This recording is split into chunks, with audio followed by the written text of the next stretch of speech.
Sometimes you just need a bit of, well, community. But what to watch? For Greendale Campus TV, I'm Abed Nadir. And I'm Troy Buttsuit Barnes.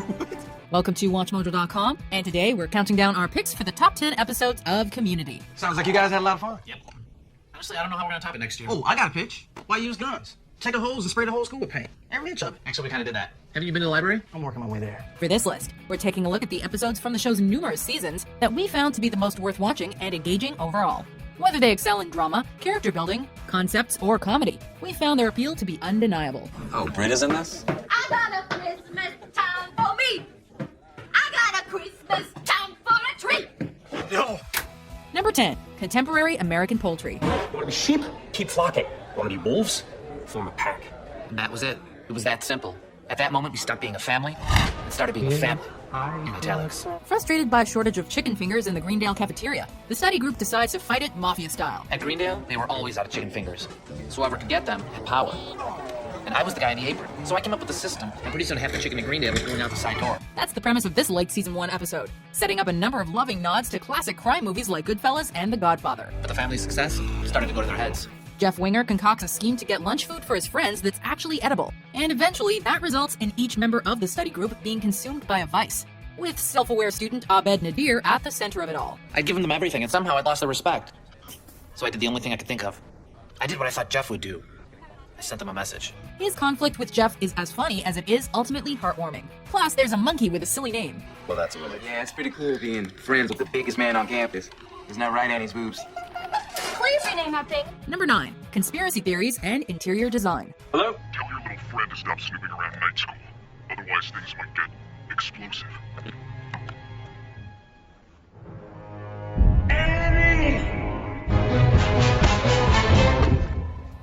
Who doesn't love a good conspiracy? Well, regardless, this is a sharply written episode centered around Jeff and Annie Edison's investigation of Greendale's night school. Principles of Intermediate? Studyology? Class 101? Look, this one just says learning with an exclamation point. The writers have a lot of fun playing with expectations, culminating in a sequence of betrayals that has to be seen to be believed. You love Jeff Winger so much. Why did you conspire with me against him? I don't know. I can't keep track of any of it anymore. I just keep teaming up with whoever suggests it. Glad to hear you admit it. Meanwhile, Troy and Abed's construction of a campus-wide blanket fort brings some welcome laughs, especially as they slowly realize how mainstream their efforts have become. Leonard, back up! Shouldn't even be in here, Leonard. You already had 3 farting strikes against you. He's getting away. I know a shortcut through the Turkish district. Number 8, Emotional Consequences of Broadcast Television. It's TV. It's comfort. It's a friend you've known so well and for so long. You just let it be with you. If this is to be the end, then it's a glorious way to go. Meta commentary abounds in this episode, as each member of the study group comes up with their own audacious pitch for a theoretical season. Sorry, year 7. What's your season 7 pitch? My pitch for your fall semester at Greendale is that everyone is nice and has fun and grows together. Shirley or Elroy? See, that's racist, man. However, the real draw of the episode becomes apparent when it comes to Jeff. His doubts about people leaving and things changing make for surprisingly effective drama. I love that I got to be with you guys. Gay. You saved my life and changed it forever. Gay! And that stinger at the end, courtesy of series creator Dan Harmon, is a nice touch. Nobody's winning anything. Don't you see? This means we don't exist. We're not created by God, created by a joke. We were never born and we will never actually live. Number 7, Paradigms of Human Memory. Whoever did it, step forward. You 5 are in big trouble. Jeff and Britta, you're free to go because you didn't step forward and are therefore innocent. Ah, the time-honored tradition of flashback episodes. Abed! A leprechaun took our clothes. And you can never tell anyone, okay? Acting as a clip show with a mocking twist, this installment has the study group reminiscing about their past year. Only we, the audience, are shown random, never-before-seen adventures, such as an encounter with a cartel and a boating trip gone wrong. You can yell at me all you want. I've seen enough movies to know that popping the back of a raft makes it go faster. From romantic montages to increasingly eccentric speeches from Jeff, the episode delivers a healthy dose of meta-comedy, including one of the show's most enduring catchphrases. Show's gonna last 3 weeks! 6 seasons in a movie. Number 6, Advanced Dungeons and Dragons. Worst introduction ever. Check it. I am Brutalitops, the magician. Ready your arrows and keep your character sheets in hand. This one's a keeper. Besides offering gems such as Chang's accidental blackface and Pierce Hawthorne's bitter jabs at the study group. You can ruin anything. Now come back and give Neil his sword. Can't hear you over the sound of me rubbing a sword on my balls. Pierce, you! Advanced Dungeons & Dragons is also quietly effective in how it handles Neil, a student teased about his weight to the point of suicidal thoughts. They're down there by Fat Neil. That's right, Neil. Your new best friend, Jeff Winter, coined the name Fat Neil. It manages to balance the absurdity of each character's actions in the ongoing D&D campaign and the real struggle to help Neil by raising his self-esteem. Hey, that was the best game I ever played in my life. Don't mention it. Want to play again next week? Maybe. Okay. I'll be around. And so it was that Pierce Hawthorne saved the life of Fat Neil. Number 5. Digital estate planning. Well, if this isn't worth any points, what is? You're asking me? I'm still looking for a pong paddle. Let's play poker. Oh, now we're talking. 8-bit gaming gets its time to shine, amid an interesting setup. Which guy am I? Pierce invites the study group to be present for the unveiling of his deceased father's estate. Only one issue. Pierce's inheritance must be won by playing a custom-built game. Cornelius spent over 30 years developing a video game for you. It was his dying wish that you and 7 of your closest friends would play it. LeVar Burton was a maybe. The episode delves into every trope of classic gaming possible, from cheat codes to jumping on enemies' heads to eyebrow-raising acts of looting. Hello! Everybody go shopping? That's all we did. Add to that an authentic synthesizer-based soundtrack and retro gaming visuals, and it's a swell time for all. Unbelievable. Jeff bet all our lives on Britta and won, and I lost my pants to a pair of nines. Number 4. Pillows and blankets. The United Forts of Pillowtown and the legit Republic of Blanketsburg are at war, each side attempting to kick down and replace the other. A civil war brews in Greendale over whether pillows or blankets are better. The war won't stop with First Blood Part 2. It will escalate to Rambo 3, which should really be called Rambo 2 First Blood Part 3. But the Rambo titles never made sense. And neither does war. This episode plays out as a documentary not unlike Ken Burns' film The Civil War, complete with dramatic narration by Keith David. A softly lobbed hypoallergenic Sealy Select in a floral print case collides with a load-bearing broomstick, collapsing a queen-size section of blanket quilt. The episode has fun treating such a trivial conflict with faux gravity, but at the end of the day, this is Troy and Abed's story. Friends so close they once graced the cover of Friends Weekly. 2 friends are at odds, yearning to go back to normal, yet caught in an escalating conflict. We weren't expecting things to get so heart-wrenching. Today, I had to run and get 2 imaginary friendship hats from an office. I could have just walked around the corner and then come back, but for some reason, I actually went all the way back to where they were supposed to be. One was crumpled up a bit, that was Troy's. The other was just a little dusty, that was Abed's. Number 3. Epidemiology. That's right. You gotta need the power of imagination.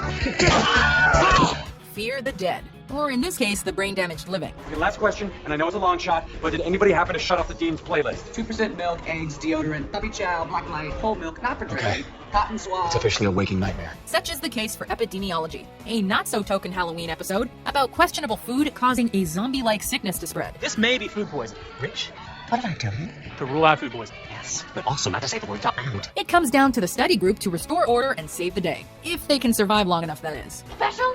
You're not special. I'm special. I was bit 10 minutes ago and I'm... Between some teasing nods to the horror film genre and the reaffirming of Troy and Abed's friendship, this themed episode remains a classic. It was just a cat. Let's keep moving. Holy crap! What is up with that cat? Is someone throwing it? Number 2, a fistful of paintballs, and for a few paintballs more. Howdy, folks. There's only one rule. Last man standing gets the prize. There's your guns. And here's the prize. $100,000 cash. Though the first paintball episode, Modern Warfare, is definitely admirable, we felt this 2-part finale from Season 2 was more memorable. At first, Greendale's latest campus-wide paintball game seems restrained by their standards. To the study group. To the study group! More juice, Miguel? Until, little by little, hints of a greater plot to take over Greendale come to light. The first part draws heavily from spaghetti westerns, while the second aims for a rebels versus oppressors homage to Star Wars. In other words, it seems we left the Western motif and entering more of a Star Wars serial. Yet the cast all commits wholeheartedly to the increasingly dramatic odds. And, as always, the conflict between characters drives the plot, leading to a quietly powerful final scene. You know, I've been coming to the school for 12 years. I've never been friends with anyone here more than a semester. Probably for the same reason I've been married sometimes. Before we unveil our top pick, here are a few honorable mentions. You boys canvass for witnesses, establish a time frame and motive, and bring me a suspect. You've got 48 hours before the trail runs cold, so start with the last person to see that you have alive. Yes, ma'am. Understood. Okay, now remember, don't kill anybody. Just lay down and suppress a fire, like this. Sorry. You're an idiot. Coordinate and intimidation states. One rule I asked you to follow. What? Look! I had it made before he died. It's not in bad taste. I've become a stranger to myself. I'm bald now. I've always been bald. I really dreamt of having hair. And now, the bald man is awake. Up and seal the doors. Nobody leaves until this pen shows up. I like this. Yeah, tell it to the pen you might have. Number 1, Remedial Chaos Theory. Starting on my left with 1, your number comes up, you go. Just so you know, Jeff, you are now creating 6 different timelines. Of course I am, Ahmed. It all began with a roll of the dice. Early in Season 3, we were given this innovative episode that explored the question of alternate timelines. I wonder what happened to all those other timelines. Wait, there are other timelines? Jeff rolls the dice to determine who gets pizza for the study group's party. And this is part of a simple yet effective setup, allowing the writers to examine each member of the group and how they interact with one another.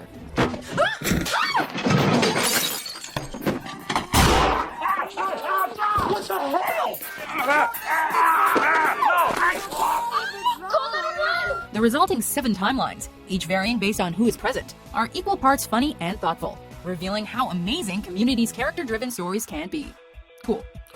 Evil Troy and evil Abed.